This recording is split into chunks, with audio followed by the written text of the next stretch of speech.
Assalamualaikum warahmatullahi wabarakatuh. InsyaAllah saya bersama sahabat saya, saudara Afnan, ingin membentangkan mengenai seorang tokoh saintis Islam yang bergelar Al-Battani.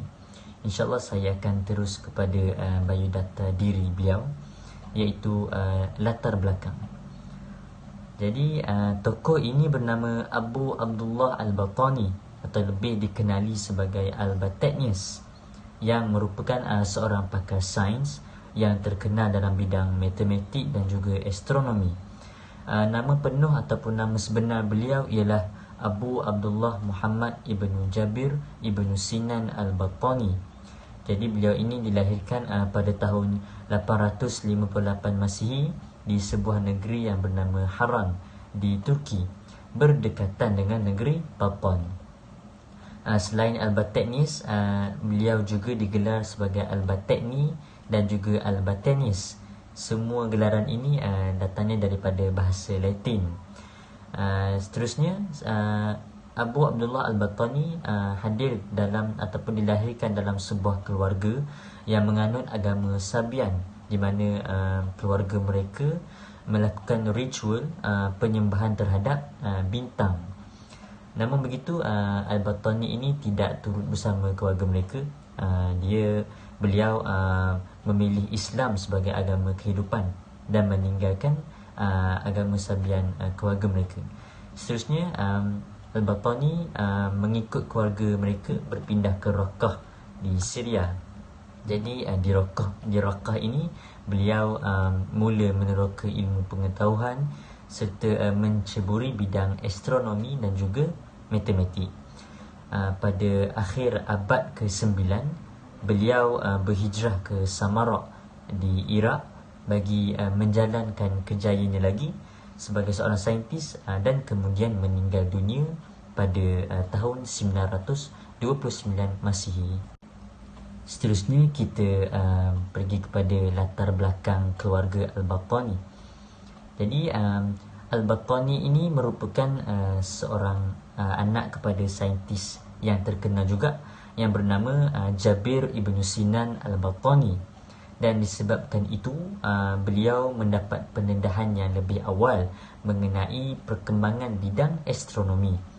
Di samping itu, ayah beliau juga merupakan seorang yang pakar dalam menghasilkan instrumen ataupun peralatan astronomi. Kembali kepada background keluarga Al-Battani, seperti mana yang kita tahu, keluarga Al-Battani ini berasalnya daripada kaum Sabian yang menjadi pemuja bintang. Disebabkan itu juga situasi ini menjadikan kaum Sabian lebih terdorong untuk mengkaji bidang astronomi, bintang-bintang, cakrawala, dan melahirkan pakar astronomi dan matematik yang hebat seperti Thabit ibnu Qurra. Namun begitu, Al-Battani tidak sama seperti Thabit ibnu Qurra. Hal ini kerana dari segi pegangan agama, di mana Al-Battani ini memiliki nama Muhammad di hadapan, membuktikan bahawa beliau merupakan seorang yang Muslim dan tidak memuji bintang sebagaimana ritual keluarganya. Di samping itu, Al-Battani dia dah tahu bahawa agama keluarga mereka ini agama Sabian yang menyembah kepada bintang dan juga objek cakrawala ini. Beliau mengambil peluang dan mendapat inspirasi untuk melakukan beberapa penemuan astronomi ataupun ingin mengkaji mengenai bintang. Lebih-lebih lagi pada zaman Al-Battani itu, beliau membesar dalam keadaan Islam sedang meneraju bidang astronomi pada zaman Harun al-Rashid. Dan ketika itu Harun al-Rashid menjadi khalifah kelima pada zaman Abbasiyah dengan menggunakan kemudahan seperti balai cerak, di mana pada zaman tu ada wujudnya balai cerak di Raqqah, Syria, dan ini menyebabkan Al-Battani lebih gemar ataupun lebih minat untuk mengkaji bidang astronomi. Baik, seterusnya kita lihat pada pendidikan Al-Battani. Jadi berdasarkan latar belakang keluarga Al-Battani yang kita dah tahu, yang beragama Sabian dan mengamalkan ritual penyembahan terhadap bintang. Maka di sini bermulanya timbul minat Al-Battani yang mendalam terhadap benda-benda yang ada di langit. Seterusnya membuatkan Al-Battani adanya rasa sifat rajin dan juga bersungguh-sungguh untuk mempelajari bidang astronomi. Jadi merujuk pada karier ataupun starting point perjalanan Al-Battani, beliau menjejak langkah Sabit Ibn Qura dan bagi meneruskan legasi sebagai seorang pakar dalam bidang astronomi dan juga matematik. Mengenai pendidikan, jadi beliau Al-Battani ini mendapat pendidikan awal daripada ayahnya sendiri, iaitu Jabir Ibn Sinan Al-Battani.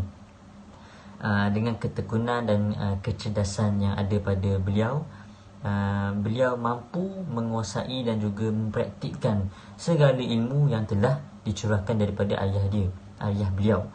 Dan ini dapat dibuktikan di mana Al-Battani mampu mencipta atau menggunakan sejumlah alat astronomi seperti yang dilakukan oleh ayah beliau. Kemudian beliau pergi ke Raqqah, Syria. Bermula di Raqqah inilah Al-Battani melanjutkan pendidikan dan mula melakukan pelbagai penelitian sehingga beliau berjaya menghasilkan penemuan-penemuan yang baru. Seterusnya di kota Raqqah ini juga beliau melanjutkan pelajaran beliau dalam bidang sarjana.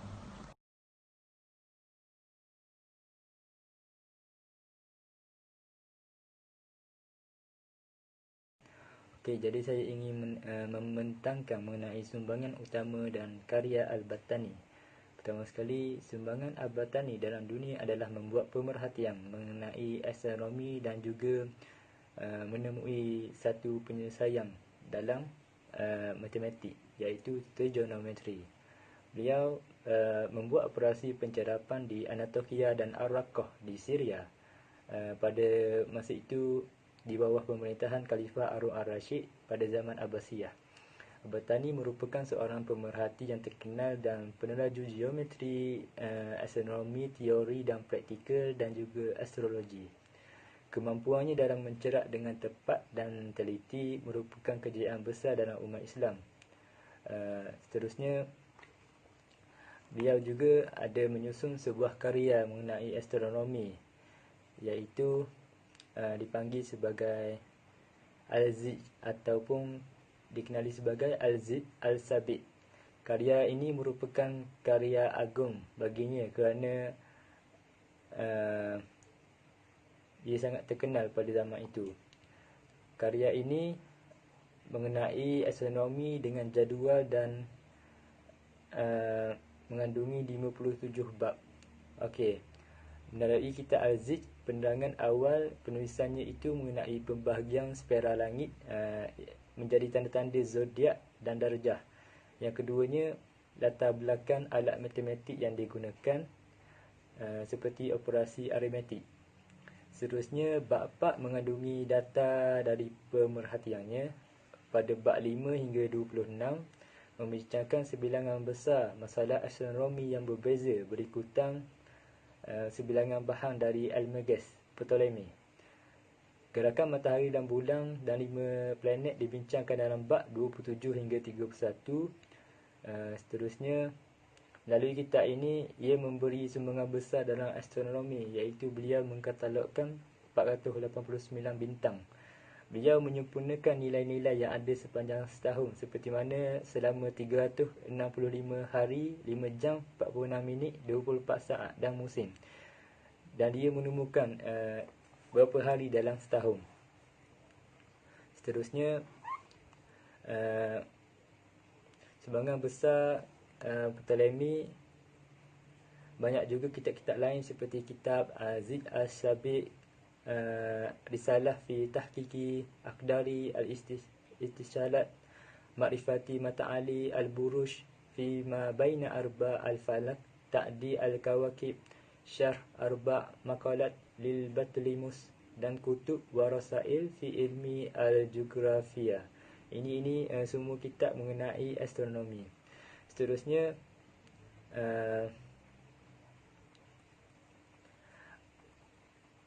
Al-Battani merupakan orang yang penting dalam mengembangkan ilmu pengetahuan, sehingga kan buku-bukunya diguna pakai oleh Tycho Brahe, Kepler, Galileo dan Copernicus. Ini adalah ahli-ahli sarjana-sarjana Eropah yang menjadikan zaman Eropah itu menjadi pada zaman Renaissance. Seterusnya, Al-Battani dikenal sebagai bapa trigonometri, iaitu dia memberi sumbangan penting dalam bidang matematik. Beliau mendapat julukan seperti itu kerana berjaya memperkenalkan kaedah pengiraan astronomi, iaitu konsep trigonometri pada tahap yang tinggi, dan merupakan orang yang pertama menghasilkan jadual contingent seperti mana kita melakukan pada sains tulen, trigonometri. Jadi itu saja sumbangan-sumbangan Al-Battani pada zamannya, tetapi diguna pakai pada zaman kita ini. Baiklah, seterusnya saya ingin menyentuh mengenai isu yang wujud di sebalik sejarah Al-Battani. Jadi isu yang pertama adalah mengenai agama Sabian yang dianuti oleh keluarga Al-Battani sendiri. Jadi menurut Al-Biruni menjelaskan bahawa agama Sabian ini terbahagi kepada dua kelompok. Satu kelompok adalah yang berakidah tauhid dan satu lagi tidak berakidah tauhid. Kelompok yang pertama, iaitu yang berakidah tauhid ini, adalah mereka yang tertarik dengan ajaran Majusi dan mencipta ajaran yang bercampuran antara Majusi dengan Yahudi. Jadi mereka ini berakidah tauhid, yakni mereka mensucikan Allah daripada sebarang perkara yang salah ataupun buruk. Tetapi mereka sangat menghormati cahaya dan mensifatkan urus takbir alam semesta ini terserah kepada kuasa cakrawala, yang mereka yakini bahawa kuasa cakrawala ini hidup, berkata-kata, mendengar dan melihat segala yang wujud. Mereka juga menamakan rumah ibadah mereka dan gambar-gambarkan rumah ibadah mereka dengan nama objek cakrawala. Walaupun situasi ataupun isu ini timbul, Al-Battani tidak sesekali tertarik ataupun tergugat dengan ajaran nenek moyang mereka. Sebaliknya, Al-Battani hanya mengambil iktibar daripada ritual keluarga mereka dengan menimbulkan rasa minat untuk mengkaji bintang-bintang yang terdapat di langit. Tetapi Al-Battani sekaligus beriman hanya Allah Subhanahu Wa Taala adalah Tuhan yang satu dan Allah lah Tuhan semesta alam. Baiklah, isu yang seterusnya. Dalam tempoh Al-Battani menjalankan kerjaya beliau sebagai seorang astronomi dan juga matematik, ada suatu ketika beliau membuat research, kemudian merujuk pada kitab-kitab seorang cendekiawan Yunani yang bernama Ptolemy. Dalam sedang membuat research tersebut, Al-Battani menemukan beberapa kesalahan pada teori Ptolemy tersebut. Kesalahan tersebut adalah pada fakta mengenai bilangan sebenar tahun suria ataupun bilangan sebenar kitaran matahari. Jadi bilangan tahun suria tersebut, bilangan sebenarnya adalah mengikut kiraan moden. Kemudian Ptolemy ini membuat kiraan beliau sendiri, and then mendapat kiraan yang jauh tersasar daripada kiraan moden. Jadi apabila berlakunya kesalahan tersebut, Al-Battani membuat kiraan beliau sendiri. Kemudian beliau telah mendapatkan hasil bacaan yang sangat hampir dan tidak tersasar sebenarnya daripada kiraan moden.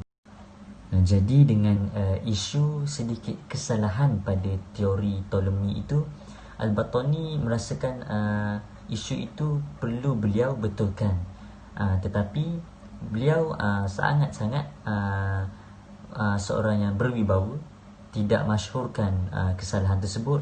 Beliau tidak mengkritik dan sebagainya. Beliau hanya menerbitkan sebuah karya beliau yang berjudul Commentary on Ptolemy's Tetrabiblos, Jadi dengan melalui karya ini, beliau membuat pembetulan Ptolemy tersebut secara baik, secara diam-diam. Maka isu itu tidak menjadi menular, kemudian tidak menyakitkan mana-mana pihak. Sekian, terima kasih.